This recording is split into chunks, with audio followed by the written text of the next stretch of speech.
جو کھڑے اور بیٹھے اور لیٹے ہر حال میں اللہ کو یاد کرتے اور آسمان اور زمین کی پیدائش میں غور کرتے اور کہتے ہیں کہ اے پروردگار تو نے اس کائنات کو بے فائدہ نہیں پیدا کیا، تو پاک ہے، تو قیامت کے دن ہمیں دوزخ کے عذاب سے بچائیو۔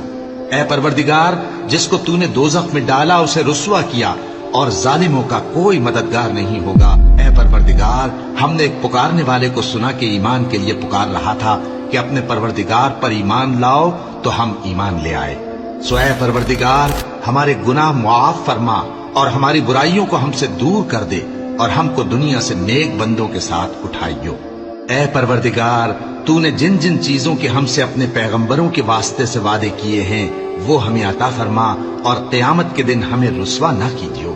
کچھ شک نہیں کہ تو خلاف وعدہ نہیں کرے گا۔ تو ان کے پروردگار نے ان کی دعا قبول کر لی اور فرمایا کہ میں کسی عمل کرنے والے کے عمل کو مرد ہو یا عورت ضائع نہیں کرتا۔